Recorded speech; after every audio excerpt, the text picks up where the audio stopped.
In the Triwizard Tournament, you've got 3 tasks. The first one is fighting a dragon. It's a very good, savage creature.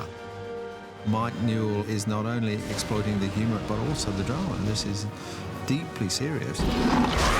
He's mean. He's not there to play, you know, he's there to get Harry. It really feels, I think, in the film that we're not sure if Harry is going to survive.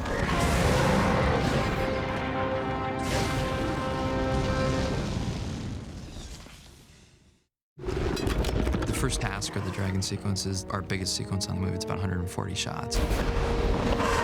It's a magical world, so things like dragons, they're just a part of their life, so we have to make it as integral as possible. In the case of the horntail, we had some descriptions already from J.K. Rowling's initial ideas about what this creature should look like, but then there's always room to play. CG, although tricky to shoot for, there's no limits. The look of the dragon is designed and created by the art department and the model shop and the creature shop in London. So what we get from them is a design in both the form of artwork and also a maquette, which was a 14-foot wingspan, fully textured and painted model. And that model was scanned into the computer and formed the basis of creating our computer version. My job as animation supervisor is to take that model and then start figuring out the character of the horntail dragon, which was our primary responsibility.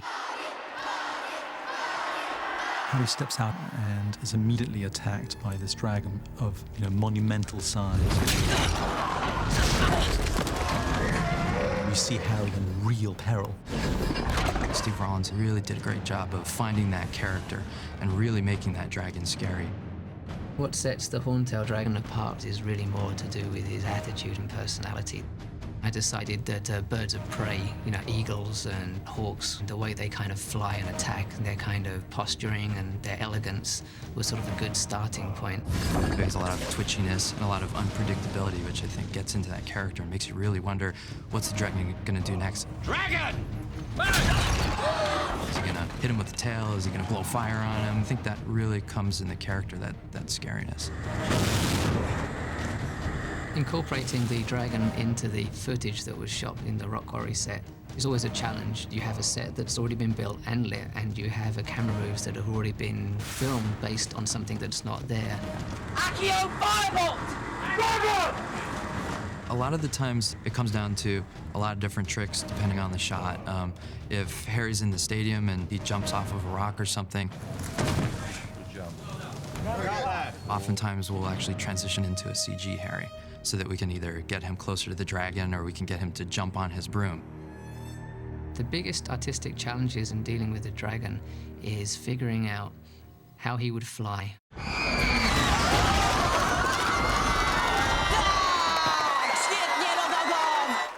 We watched a lot of dragon films, and one of the things that was most important about dragons was their aerodynamics. So we started to talk a lot about aerodynamics, and could it really turn that hard, and how fast could it climb, and did it need a takeoff? So we went into producing some animation tests to show them how they can be agile, but at the same time have a sense of mass and size.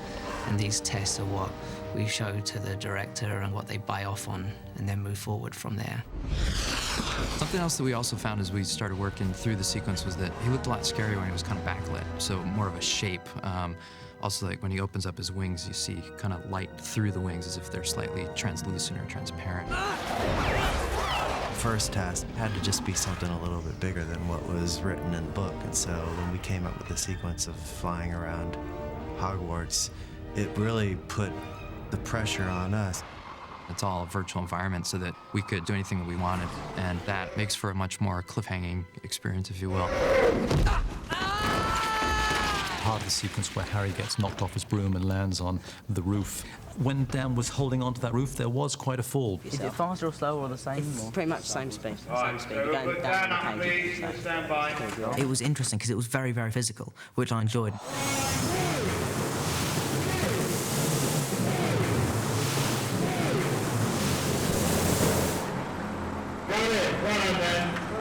That was really, really terrifying, and I'm not afraid to admit that. That was really scary. Anyone would be scared, I'm convinced. Dealing with the dragon hanging off of the side of Dumbledore's tower was a fine balance. For there you're dealing with poses that make him feel like he's really hanging on, but at the same time they didn't want him to feel timid or nervous. They wanted him to feel like he was comfortable and at home, to really make the sequence feel intense and a sense of danger to Harry. This dragon is sort of the result of many years of work, developing, honing sort of skills, both technical and artistic. It's seamless. You really believe that Harry is facing this dragon. In real life, nothing was there. I think it comes down to everybody that was working on it. We've done our job and made the movie more scary.